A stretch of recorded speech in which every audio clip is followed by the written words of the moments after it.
ETV ప్రేక్షకులకి నమస్కారం. Triplex రిటైజెంట్స్ of శుభమస్తు కార్యక్రమానికి స్వాగతం. ఈనాడు శుభమస్తు కార్యక్రమంలోని గ్రహఫల మంచంలో గ్రహాల యొక్క స్థితిగతులు, వాటి యొక్క శుభాశుభ ఫలితాల గురించి పరిశీలిద్దాం. అలాగే ఈరోజు 12 రాశుల వారికి ఏ సంఖ్యలు కలిసి వస్తాయి, రంగుల యొక్క దిక్కుల యొక్క ప్రాధాన్యత, ఏ దేవతల్ని పూజించాలి, ఏ కార్యక్రమాలు ఏ రాశుల వారు చేపట్టాలి అనేటువంటి అంశాలతో పాటు గృహంలో గురువారం నాడు శ్రీ షిరిడి సాయిబాబాని ఎలా పూజించాలి అనేటువంటి అంశాన్ని ఈనాటి ఆంతర్యంలో పరిశీలిద్దాం. శ్రీ విజయనామ సంవత్సరం ఆశ్వయుజ మాసం, దక్షిణాయనం శరదృతువు. ఈరోజు ఆశ్వయుజ శుద్ధ చతుర్దశి పునఃప్రయత్నాలకి పనికి వస్తుంది. అలాగే ఈరోజు వారం లక్ష్మీవారం లేదా గురువారం. ఈరోజు చేపట్టేటువంటి దక్షిణామూర్తి పూజలు, శనగల దానం, అలాగే అన్నదానం బృహస్పతి యొక్క ప్రీతిని కలిగిస్తుంది. బృహస్పతి ద్వారా ఏర్పడేటువంటి ప్రతికూల పరిస్థితులు తొలగిపోతాయి. ఇక ఈరోజు నక్షత్రం ఉత్తరాభాద్ర నక్షత్రం. ఈరోజు ఉత్తరాభాద్ర నక్షత్రంలో పుట్టేటువంటి వారికి శని యొక్క మహాదశతోటి ప్రారంభమవుతుంది. ప్రస్తుతం శని యొక్క స్థితి ఉచ్చస్థితి, తులాక్షేత్ర స్థితి. కాబట్టి అనుకూల లగ్నాల్లో ఆధిపత్యత శుభుడైనప్పుడు మంచి యోగాన్ని కలిగించడంలో ఈ శని చాలా సమర్థుడు. అయితే కుజుడు యొక్క వీక్షణ ఉంది కాబట్టి శని మీద ఈ దోష నివృత్తికై నువ్వుల దానం, అలాగే ఏకాదశ పూర్వక రుద్రాభిషేకం, సుబ్రహ్మణ్య అభిషేకం వంటివి ఉపకరిస్తాయి. ఇక ఈరోజు 12 రాశుల వారికి ఏర్పడేటువంటి శుభాశుభ ఫలితాలను పరిశీలిద్దాం. ముందుగా మేషరాశి. ఈరోజు మేషరాశి వారిని పరిశీలించినట్టయితే చిన్న చిన్న సమస్యలు ఉన్నప్పటికీ నెగ్గుకు రాగలుగుతారు. వ్యాపార నిమిత్తమే చేపట్టేటువంటి కార్యక్రమాల్లో జాగ్రత్తతో కూడినటువంటి నిర్ణయాలు తప్పనిసరి. వృత్తిపరమైనటువంటి వ్యవహారాల్లో ఆటంకాలను చవిచూస్తారు. విద్యాపరమైనటువంటి వ్యవహారాలు సామాన్యం. గృహ సంబంధిత కార్యక్రమాల్లో చిరు సమస్యలు తలెత్తుతాయి. ఆరోగ్య విషయంలో కూడా ప్రతికూలత ఏర్పడుతుంది. ఈ రోజు మీ అదృష్ట సంఖ్య 3. పసుపు వర్ణం త్వరితగతిని శుభాల్ని కలిగిస్తుంది, రక్షణకి దోహదపడుతుంది. ఈశాన్య దిక్కు ప్రయాణాలు శుభకరం. అనుకూల దైవం దక్షిణామూర్తి. ఈ రోజు మీరు దక్షిణామూర్తిని దర్శించడం, స్వామికి అభిషేకాదులు నిర్వహించడం వంటి కార్యక్రమాలు బృహస్పతి ద్వారా ఏర్పడేటువంటి రుగ్మతల్ని దూరం చేస్తుంది, ప్రశాంతతని పెంచుతుంది. ఆధ్యాత్మిక కార్యాలు కార్యక్రమాలు ఈ రోజు మీకు లాభిస్తాయి. ఈ రోజు వృషభ రాశి వారిని పరిశీలించినట్టయితే సంభాషణల ద్వారా ఇతరులని ఆకట్టుకునేటువంటి శక్తి సామర్థ్యాలు పెరుగుతాయి. ఆదాయం కూడా పెరుగుతుంది. యుక్తితో కూడినటువంటి కార్యక్రమ నిర్వహణ కొనసాగించగలుగుతారు. శత్రుభీతి పోతుంది. కోర్టు సంబంధిత వ్యవహారాల్లో అనుకూలత ఏర్పడుతుంది. వ్యవహార దక్షత కలిగి ఉంటారు. విలువైనటువంటి సమాచారాన్ని పొందగలుగుతారు. తెలివైనటువంటి నిర్ణయాలు తద్వారా విజయాలు చేజిక్కించుకోగలుగుతారు. క్రీడారంగం వారికి విజయాలు సిద్ధిస్తాయి. ఈ రోజు మీ అదృష్ట సంఖ్య 1. ఎరుపు వర్ణం ధైర్యాన్ని కలిగిస్తుంది. తూర్పు దిక్కు ప్రయాణాలు శుభకరం. అనుకూల దైవం సుబ్రహ్మణ్య స్వామి. ఈ రోజు మీరు సుబ్రహ్మణ్య స్వామిని దర్శించడం, నమస్కరించడం, పూజించడం ద్వారా సాహసోపేతమైనటువంటి నిర్ణయాలు తద్వారా విజయాలు చేజిక్కించుకోగలుగుతారు. సాహస నిర్ణయాలు ఈ రోజు మీకు లాభిస్తాయి. ఈ రోజు మిథున రాశి వారిని పరిశీలించినట్టయితే వ్యవహారాల్లో చుక్కెదురు పరిస్థితుల్ని అధిగమించలేకపోతారు. అధిక ఖర్చులు ఉక్కిరి బిక్కిరి చేస్తాయి. వ్యాపారీత్యా ఏర్పడినటువంటి ఒప్పందాల విషయంలో చిరు సమస్యలు తలెత్తుతాయి. పరిష్కారం కానటువంటి సమస్యల ద్వారా అనిశ్చితి, అసంతృప్తి కొనసాగుతాయి. వృత్తిపరమైనటువంటి వ్యవహారాల్లో జాగ్రత్తలు పాటించాలి. విద్యా సంబంధిత విషయాలు సామాన్యం. ఈ రోజు మీ అదృష్ట సంఖ్య 5. ఆకుపచ్చ వర్ణం రక్షణకి తోడ్పడుతుంది. ఉత్తర దిక్కు ప్రయాణాలు శుభకరం. అనుకూల దైవం ఆంజనేయ స్వామి. ఈ రోజు మీరు ఆంజనేయ స్వామిని దర్శించడం, స్వామిని తమలపాకులతో పూజించడం వంటి ఉత్తమ చర్యలు గ్రహ అతి ప్రతికూలతని దూరం చేస్తుంది. శుభ పరిణామాల్ని ఆహ్వానిస్తుంది. విదేశీ వ్యవహారాలు, ప్రయాణాలు, సంభాషణలు ఈ రోజు ఊరట కలిగిస్తాయి. ఈ రోజు కర్కాటక రాశి వారిని పరిశీలించినట్టయితే విదేశీ వ్యవహారాల్లో ఆశించినటువంటి ప్రయోజనాలు పొందగలుగుతారు. అధిక ఖర్చులు ఉన్నప్పటికీ ఆదాయం కూడా వెనంటి ఉంటుంది. స్థిరాస్తి విషయాల్లో జాగ్రత్తలు పాటించాలి. సోదరుల విషయంలో చిరు సమస్యలు తలెత్తుతాయి. నూతన కార్యక్రమాలను వేగవంతంగా ప్రారంభించలేకపోతారు.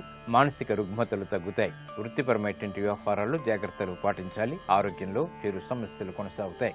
ఈ రోజు మీ అదృష్ట సంఖ్య 9. ఎరుపు వర్ణం ధైర్యాన్ని కలిగిస్తుంది. దక్షిణ దిశ ప్రయాణాలు శుభకరం. అనుకూల దైవం మహాగణపతి. ఈ రోజు మీరు మహాగణపతిని దర్శించడం, నమస్కరించడం, పూజించడం వంటి చర్యలు విఘ్నాల్ని దూరం చేస్తుంది. విజయాల్ని ఆహ్వానిస్తుంది. శుభ ప్రయత్నాలు ఈ రోజు మీకు లాభిస్తాయి. ఆనందాన్ని కలిగిస్తాయి. ఈ రోజు సింహరాశి వారిని పరిశీలించినట్టయితే లాభదాయకమైనటువంటి కార్యక్రమ నిర్వహణ కొనసాగుతుంది. శత్రువులపై విజృంభించగలుగుతారు. ఆసక్తికరమైనటువంటి అంశాలు వ్యాపారీత్యా ఆనందాన్ని కలిగిస్తాయి, అభివృద్ధిని కలిగిస్తాయి. వృత్తిపరమైనటువంటి వ్యవహారాల్లో గౌరవ మర్యాదలు పెరుగుతాయి. సాహసోపేతమైనటువంటి నిర్ణయాలకు ఉపక్రమించగలుగుతారు. రాజకీయ లబ్ధికి చేపట్టేటువంటి కార్యక్రమాలు పనికి వస్తాయి. దుబారా ఖర్చులు తగ్గుతాయి. ఈ రోజు మీ అదృష్ట సంఖ్య 2, తెలుపు వర్ణం ప్రశాంతతను పెంచుతుంది. తూర్పు దిక్కు ప్రయాణాలు శుభకరం. అనుకూల దైవం ఈశ్వరుడు. ఈ రోజు మీరు శివాలయాన్ని దర్శించడం, ఈశ్వరుడికి అభిషేకాదులు నిర్వహించడం వంటి కార్యక్రమాలు ఉత్తమ ఫలితాన్ని కలిగిస్తుంది, విజయాల్ని ఆహ్వానిస్తుంది. ఉద్యోగ సంబంధిత నూతన ప్రయత్నాలు ఈ రోజు మీకు అనుకూలిస్తాయి, లాభిస్తాయి. ఈరోజు కన్యారాశి వారిని పరిశీలించినట్టయితే ఆహ్లాద సంఘటనలు గృహంలో చోటు చేసుకుంటే ఆర్థికపరమైనటువంటి ఇబ్బందులు ఉన్నప్పటికీ నెగ్గుకు రాగలుగుతారు.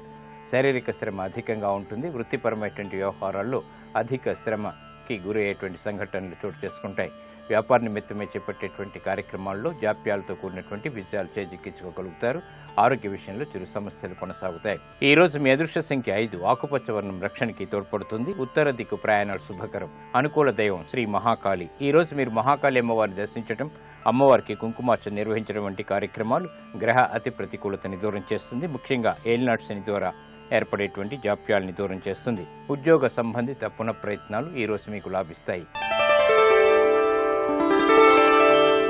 ఈ రోజు తులారాశి వారిని పరిశీలించినట్టయితే వ్యవహారాల్లో చుక్కెదురు పరిస్థితుల్ని అధిగమించగలుగుతారు. నూతన కార్యక్రమాలను ప్రారంభించగలుగుతారు. వృత్తిపరమైనటువంటి, వ్యాపారపరమైనటువంటి, ఉద్యోగ సంబంధిత కార్యక్రమాల్లో చేపట్టేటువంటి కార్యక్రమాల్లో ప్రోత్సాహం లభిస్తుంది. గృహ విషయాల్లో అనుకూలతకే చేసేటువంటి ప్రయత్నాలు కలిసి వస్తాయి. ఆర్థిక సంబంధ బాంధవ్యాలు మెరుగుపడతాయి. ఈ రోజు మీ అదృష్ట సంఖ్య 5, తెలుపు వర్ణం ప్రశాంతతను పెంచుతుంది. తూర్పు దిక్కు ప్రయాణాలు శుభకరం. అనుకూల దైవం లక్ష్మీ నరసింహస్వామి. ఈ రోజు మీరు లక్ష్మీ నరసింహస్వామిని దర్శించడం, స్వామిని అభిషేకాదులతో పూజించడం వంటి కార్యక్రమాలు ఉత్తమమైనటువంటి ఫలితాలను కలిగిస్తాయి. ఇక ఆరోగ్య పరీక్షలు ఈ రోజు మీకు మేలును కలిగిస్తాయి. ఈ రోజు వృశ్చిక రాశి వారిని పరిశీలించినట్లయితే వ్యవహారాల్లో చుక్కెదురు పరిస్థితులు ఉన్నప్పటికీ నెగ్గుకు రాగలుగుతారు. శారీరక శ్రమ అధికంగా ఉంటుంది. వ్యయం ఎక్కువగా ఉంటుంది. అనుకోనటువంటి సంఘటనల ద్వారా అసంతృప్తి చేకూరుతుంది. నూతన కార్యక్రమాల్లో విఘ్నాల్ని చవిచూస్తారు. పెట్టుబడుల విషయంలో జాగ్రత్తలు వహించాలి. ఈ రోజు మీ అదృష్ట సంఖ్య 9, ఎరుపు వర్ణం ధైర్యాన్ని కలిగిస్తుంది. దక్షిణ దిశ ప్రయాణాలు శుభకరం. అనుకూల దైవం మహావిష్ణువు. ఈ రోజు మీరు మహావిష్ణువుని దర్శించడం, నమస్కరించడం, పూజించడం, విష్ణు సహస్రనామం పఠించడం లేదా వినటం వంటి కార్యక్రమాలు ఉత్తమ ఫలితాలను కలిగిస్తాయి. కోర్టు సంబంధిత వ్యవహారాలు, ప్రక్రియలు, సంభాషణలు ఈ రోజు మీకు లబ్ధిని చేకూరుస్తాయి. ఈ రోజు ధనుసు రాశి వారిని పరిశీలించినట్టయితే వ్యవహార దక్షత కలిగి ఉంటారు. తెలివైనటువంటి నిర్ణయాలు తద్వారా విజయాలు చేకూరుతాయి.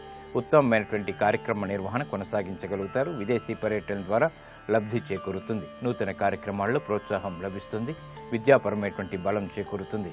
కార్యక్రమాలు చకచకా పూర్తి చేసి ఆనందాన్ని పొందగలుగుతారు. ఆరోగ్యం పదిలం. ఈ రోజు మీ అదృష్ట సంఖ్య 3, పసుపు వర్ణం త్వరితగతిని శుభాల్ని కలిగిస్తుంది. ఈశాన్య దిక్కు ప్రయాణాలు శుభకరం. అనుకూల దైవం దక్షిణామూర్తి. ఈ రోజు మీరు దక్షిణామూర్తిని దర్శించడం, నమస్కరించడం, పూజించడం ద్వారా ఉత్తమ ఫలితాలు లభిస్తాయి. ఆధ్యాత్మిక కార్యక్రమాలు, కార్యాలు ఈ రోజు మీకు సంతృప్తిని కలిగిస్తాయి. ఈ రోజు మకర రాశి వారిని పరిశీలించినట్టయితే వృత్తిపరమైనటువంటి వ్యవహారాల్లో అభివృద్ధి గోచరిస్తుంది. చేపట్టేటువంటి కార్యక్రమాల్లో ప్రోత్సాహం లభిస్తుంది. గృహ విషయాలు బాగా అనుకూలిస్తాయి. పిల్లల ద్వారా ఆనందం లభిస్తుంది. వ్యాపార నిమిత్తమే చేపట్టేటువంటి కార్యక్రమాలు సత్ఫలితాన్ని కలిగిస్తాయి. ఈ రోజు మీ అదృష్ట సంఖ్య 5, ఎరుపు వర్ణం ధైర్యాన్ని కలిగిస్తుంది. తూర్పు దిక్కు ప్రయాణాలు శుభకరం. అనుకూల దైవం మహాకాళి. ఈ రోజు మీరు మహాకాళి అమ్మవారు దర్శించడం, అమ్మవారికి కుంకుమార్చన నిర్వహించడం వంటి కార్యక్రమాలు ఉత్తమ ఫలితాన్ని కలిగిస్తుంది. ఆనందాన్ని కలిగిస్తుంది. శుభ ప్రయత్నాలు ఈ రోజు మీకు లాభిస్తాయి. ఈ రోజు కుంభరాశి వారిని పరిశీలించినట్టయితే ఆనందకర సంఘటనలు గృహంలో చోటు చేసుకుంటే ప్రోత్సాహ పరిస్థితులు అన్ని రంగాల వారికి చేకూరుతాయి. విద్యాపరమైనటువంటి విషయాల్లో విజయాలు చేజిక్కించుకోగలుగుతారు. నూతన ఆనందం అన్ని రంగాల వారికి కూడా లభిస్తుంది. ఈ రోజు మీ అదృష్ట సంఖ్య 2, తెలుపు వర్ణం ప్రశాంతతని పెంచుతుంది. తూర్పు దిక్కు ప్రయాణాలు శుభకరం. అనుకూల దైవం మహాగణపతి. ఈ రోజు మీరు మహాగణపతిని దర్శించడం, నమస్కరించడం, పూజించడం వంటి కార్యక్రమాలు ఉత్తమ ఫలితాన్ని కలిగిస్తాయి. గృహ సంబంధిత కార్యక్రమాలు ఈ రోజు మీకు సంతృప్తిని కలిగిస్తాయి. ఈ రోజు మీనరాశి వారిని పరిశీలించినట్టయితే వ్యవహార దక్షత కలిగి ఉంటారు. చేపట్టేటువంటి కార్యక్రమాలు ప్రోత్సాహాన్ని కలిగిస్తాయి. వృత్తిపరమైనటువంటి వ్యవహారాల్లో ఏర్పడినటువంటి సంకోచాలు వీడిపోతాయి. శారీరక శ్రమ అధికంగా ఉంటుంది. విదేశీ వ్యవహారాలు బాగా కలిసి వస్తాయి. నూతన ప్రక్రియలతో కూడినటువంటి కార్యక్రమ నిర్వహణ కొనసాగించగలుగుతారు. ఆరోగ్య విషయంలో ప్రతికూలత కొనసాగుతుంది. ఈ రోజు మీ అదృష్ట సంఖ్య 3, పసుపు వర్ణం త్వరితగతిని శుభాల్ని కలిగిస్తుంది. ఈశాన్య దిక్కు ప్రయాణాలు శుభకరం. అనుకూల దైవం దక్షిణామూర్తి. ఈ రోజు మీరు దక్షిణామూర్తిని స్మరించడం, నమస్కరించడం, పూజించడం ద్వారా ఉత్తమ ఫలితాలు లభిస్తాయి. ఆరోగ్య పరీక్షలు ఈ రోజు మీకు మేలును కలిగిస్తాయి.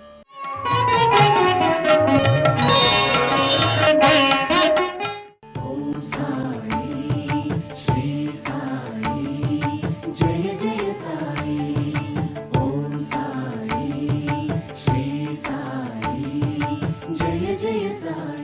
అపర దత్తాత్రేయ స్వరూపుడిగా శ్రీ షిర్డీ సాయిబాబాని భక్తులు కొలుస్తూ ఉంటారు. గృహంలో గురువారం నాడు శ్రీ షిర్డీ సాయిబాబాని పూజించడానికి కొన్ని పద్ధతులున్నాయి. అవి ఏమిటో పరిశీలిద్దాం. ఇంట్లో ప్రతి గురువారం నాడు దత్తాత్రేయ స్వరూపుడైన షిర్డీ సాయినాథుణ్ణి విశేషంగా పూజించాలి. అందుకు తగిన కొన్ని పద్ధతులున్నాయి. దీపారాధన తర్వాత గణపతి ప్రార్థనతో షిర్డీ సాయి పూజని ప్రారంభించాలి. సంకల్పం చెప్పుకున్న తర్వాత షిర్డీ సాయి అష్టోత్తరం లేదా సహస్రనామావళితో ఆరాధించాలి. ఈ పూజకు అక్షింతలు లేదా పుష్పాలను వినియోగించాలి. తెల్లటి పుష్పాలని పూజకు ఉపయోగించడం మంచిది. గురువారం సాయి సచ్చరిత్రను పారాయణ చేయాలి. అలాగే సాయి తన భక్తులకు అందించినటువంటి దివ్య సూత్రాలని మననం చేసుకోవాలి. కేవలం మననం చేసుకోవడమే కాదు, ఆచరణకు నిత్య జీవితంలో కృషి చేయాలి. సాయి విగ్రహానికి శుద్ధోదకం లేదా క్షీరంతో అభిషేకం చేయవచ్చు. అయితే ఈ విగ్రహం బొటనవేలు పరిమాణంలోనే ఉండాలి. అభిషేకం పూజానంతరం బాబా విగ్రహాల్ని లేదా చిత్రపటాల్ని పుష్పమాలికలతో అలంకరించాలి. 2 రూపాయి బిళ్ళల్ని సాయికి గురువారపు ముడుపుగా సమర్పించాలి. అనంతరం సాంబ్రాణి ధూపం వేయాలి. గోధుమ రొట్టెలు లేదా క్షీరాన్నాన్ని సాయికి నివేదన చేయాలి. చివర్లో కర్పూర నీరాజనాన్ని సమర్పించాలి. ఆ నీరాజనాన్ని కళ్ళకద్దుకుని ఇంట్లో ప్రతి గదిలో నీరాజనాన్ని దర్శింపచేయాలి. దీని ద్వారా గృహంలో శుభ ఫలితాలు చేకూరుతాయి. ఇది నేటి ఆంతర్యం. ఇప్పుడు గ్రహయోగంలో గ్రహాల యొక్క స్థితిగతులు, ఈరోజు ముఖ్యంగా చేపట్టవలసినటువంటి కార్యక్రమాల గురించి తెలుసుకుంటారు.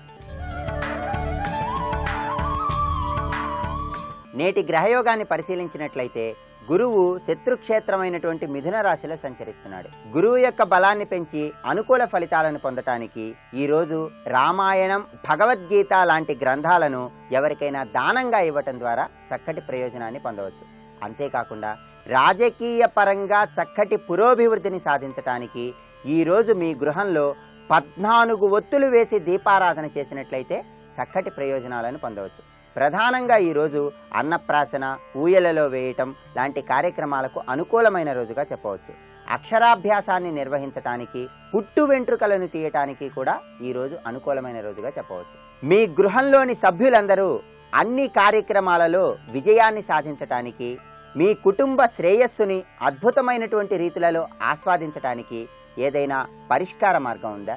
ప్రతి నెల అమావాస్య నాడు గ్రామదేవతల ఆలయాలను సందర్శించటం, గ్రామదేవతల ఆలయాలలో గ్రామదేవతకు పసుపు కలిపినటువంటి జలాన్ని అభిషేకం చేయటం, ఆ తర్వాత గ్రామదేవతకు పెరుగన్నాన్ని నివేదన చేయటం ద్వారా కుటుంబంలో సభ్యులందరూ కూడా సర్వతోముఖాభివృద్ధిని పొందటానికి, అన్ని కార్యక్రమాలలో విజయాన్ని సాధించడానికి ఆస్కారం ఉంది.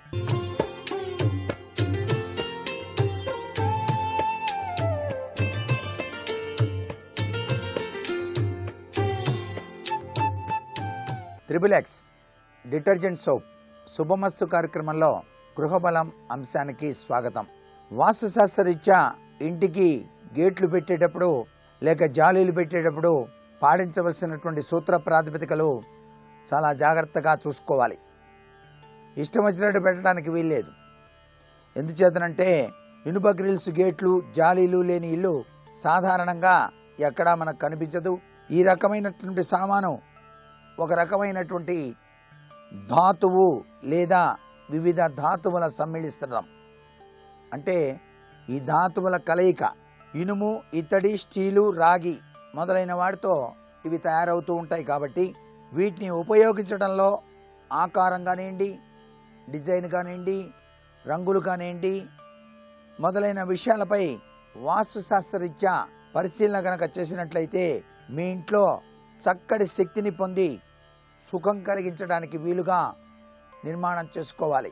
గేటు, గ్రిల్లు, జాలీలు నిర్మించేటప్పుడు ప్రధానంగా చూడవలసింది ఆ డిజైన్స్ అసామాన్యంగా, అంటే చూడగానే మామూలుగా ఉండకుండా ఉన్నవి, వంకర టింకరగా ఒకవైపు ఎక్కువగా వాలినట్లుగా ఉండేటువంటివి పనికిరావు. వంకర టింకరగాను ఒకవైపు వాలినట్టుగాను ఇట్లా గ్రిల్స్ కానీ జాలీలు కానీ ఏర్పాటు చేస్తే ఒక క్రమం లేకుండా ఉన్నట్లయితే, ఆ క్రమంగా ఉండాలి. క్రమం లేకుండా ఉన్నట్లయితే కళ్ళకు బాధ కలిగించేవిగా ఉంటాయి. అలాంటి డిజైన్ కనుక ఉపయోగిస్తే గాయం తగిలే ప్రమాదం ఉంది.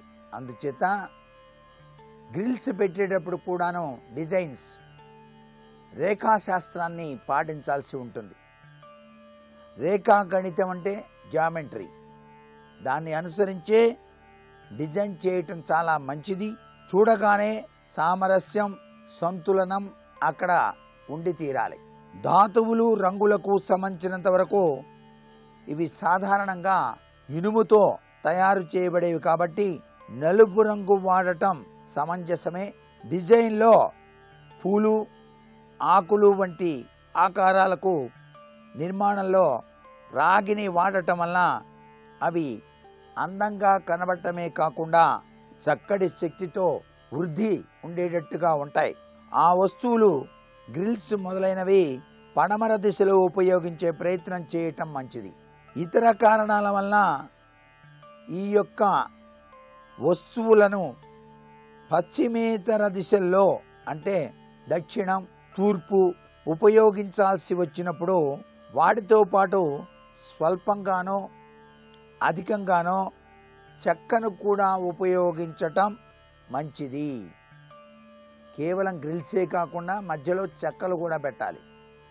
కారణం, ఈ దిక్కుల్లో కొయ్య ప్రయోగం వాస్తు శక్తిని వృద్ధి చేస్తుంది కాబట్టి. ఈ రోజుల్లో చాలామంది వాతావరణ ప్రభావాన్ని సహించడానికి వెదర్ ప్రూఫ్స్ అని చెప్పేసి ఉపయోగిస్తూ ఉన్నారు. కొయ్య చెక్కతో గ్రిల్స్, గేట్లు తయారు చేస్తున్నారు. ఈ విధమైన గేట్లు, గ్రిల్స్ దక్షిణంలోనూ తూర్పు దిశలోనూ ఉపయోగించుకోవచ్చు. గేటు లేదా గ్రిల్ దక్షిణ దిశలో పెట్టాల్సి వస్తే దానికి మాత్రం ఎరుపు, నారింజ, మెరూన్ రంగులు వేయటం చాలా మంచిది. ఈశాన్యం తూర్పు దిశలో ఇనుము మొదలైన ధాతువులు ఉపయోగించాల్సి వస్తే గొప్ప విషయం గుర్తుపెట్టుకోవాలి, వాటిని వీలైనంత తేలిగ్గా తయారు చేయాలండి. డిజైన్లో కొంత గ్లాసు లేదా టైల్స్ కలిసేటట్టుగా డిజైన్ చేయటం మంచిది. అందువలన ఈశాన్య దిశ బాగా ద్విగుణీకృతమై ఉంటుంది. సాధారణంగా ఇంటి రక్షణ కోసం వెనుక వైపు పెరటి స్థలాన్ని ఇనుప కడ్డీలతో చేసినటువంటి జాలీలతో మూసివేయటం జరుగుతూ ఉంటుంది. వెనుక వైపు నుండి ఇంటి ఆవరణలోకి అసాంఘిక శక్తులు ప్రవేశించకుండా ఈ నిర్మాణాన్ని చాలామంది చేస్తూ ఉన్నారు. ఇలా చేయటం తప్పు కాదు, కానీ ఈ కడ్డీలను సూర్యభేదిగా అంటే తూర్పు నుంచి పడమరకు ఉంచి నిర్మించాలి. అలా చేయటం చేత సూర్యకిరణాలు దీర్ఘంగా ఇంట్లోకి ప్రవేశిస్తాయి. ఇటువంటి జాలీలను ఇంకా దృఢంగా చేయడానికి మధ్య మధ్య కూడా క్రాస్ యాంగిల్ లేదా చెక్క దూలాలను కూడా ఉపయోగించుకోవచ్చు. భవనంలోని మధ్యస్థానం చాలా గొప్పది. ఆ మధ్యస్థానంలో జాలీ పెట్టాల్సి వస్తే టీ ఐరన్ లేదా చెక్కను నలుచదరంగా తేలిక పాటి కడ్డీలు ఉపయోగించి తయారు చేయాలి. బ్రహ్మస్థానంలో ఎక్కువ బరువు పెట్టడం మంచిది కాదు. ఏ కారణంలోనైనా సరే బ్రహ్మస్థానంలోని జాలిని పై అంతస్తు నుండి వచ్చే దుమ్ము, ధూళి నుంచి తప్పించాల్సి వస్తే అక్కడ ప్లాస్టిక్ లేదా సింథటిక్ లేదా ఫైబర్తో తయారు చేసిన పారదర్శక రేకు ఉపయోగించాలి. ఇంటి కిటికీలను బయట వాతావరణ ప్రభావం నుంచి కాపాడటానికి వాడే గ్రిల్స్, ఇనుప కడ్డీలు వీటితో తయారు చేయవచ్చు. కానీ వీటి ఆకారం, డిజైను కిటికీల యొక్క అంచుల డిజైన్లకు అనుకూలమైనవి ఉండాలి. వర్టికల్గా పొడవుగా ఉన్నటువంటి కిటికీలకు పెట్టేటువంటి గ్రిల్ డిజైన్ కూడా వర్టికల్ లేదా హారిజెంటల్గా ఉండాలి. అంటే రేఖాశాస్త్రం పాటించాలి. ఇష్టం వచ్చినట్టుగా పెడతామండి మేము కిటికీలకి చువ్వలు ఇట్లా పెడతామంటే కుదరదు. స్ట్రైట్గా అన్నా ఉంచాలి. చక్కటి ఆకృతి లేకపోతే నిలువుగా కానీ అడ్డంగా కానీ ఉంచి ఏర్పాటు చేయాలి. గుండ్రని, షట్కోణ, అష్టకోణంలో ఉండే వెంటిలేటర్స్కు పెట్టేటువంటి గ్రిల్ ఆ ఆకారానికి కలిసేదిగా ఉండాలి. అసమంజసంగా ఉండే డిజైన్ చూడటానికి సొంపుగా ఉండదు. వాటిలో ఒక క్రమం, అందం కూడా కనపడదు. మనం నివసించే ఇల్లు సౌమ్యంగా, సుందరంగా ఉంటేనే సుఖం కదా మరి. అప్పుడే చక్కటి శక్తి, లాభం కూడా ఆ ఇంటిలోనికి ప్రవేశించడానికి ఆస్కారం ఎంతగానో ఉంటుంది. అందుచేత వాస్తురీత్యా ఇనుప గ్రిల్స్ కానివ్వండి, గేట్లు కానివ్వండి పెట్టేటప్పుడు తప్పనిసరిగా ఈ సూత్ర ప్రాతిపదికలు పాటించాలి. ఇష్టం వచ్చినట్టుగా పెట్టకండి. చక్కటి సౌందర్యతత్వంతో కూడినవిగా ఉండేటట్టుగా ఒక రేఖాగణిత శాస్త్రరీత్యా ఉపయోగించే విధంగా ఉండటం సర్వే సర్వత్రా కూడా శుభదాయకవంతమైన ప్రభావాల్ని ఇస్తుంది అనే విషయాన్ని ఇక్కడ మనం గుర్తుపెట్టుకోవాలి. నేటి వాస్తు సందేహాన్ని పరిశీలన చేసినట్లయితే ప్రతి వారికి కూడా ఈ మధ్యకాలంలో వాహనాలు ఉంటున్నాయి కాబట్టి ఇంటిలో వాహనాలు ఎక్కడ కనుక పెట్టినట్లయితే ఎటువంటి ప్రమాదాలు లేకుండా ఉండటానికి ఆస్కారం ఉంటుంది అన్నది ప్రశ్న. వాహనాలు పెట్టేటువంటి చోట్లు ఇంటికి దక్షిణ పడమర వైపు భాగం వాహనాలు పెట్టుకోవచ్చు. ఈ బరువు సామాన్లు పెట్టేందుకు ఇవన్నీ కూడా చాలా మంచివి కాబట్టి ఇక్కడ గాలి కూడా బాగా ఉండేటట్టుగా ఏర్పాటు చేసుకోవాలి. అలా వాహనాలు పెట్టినట్లయితే ఎటువంటి ప్రమాదాలు కలగకుండా చక్కగా వాహనాలు కూడాను సురక్షితంగా ఇంటికి చేరటానికి ఆస్కారం ఎంతగానో ఉంటుంది.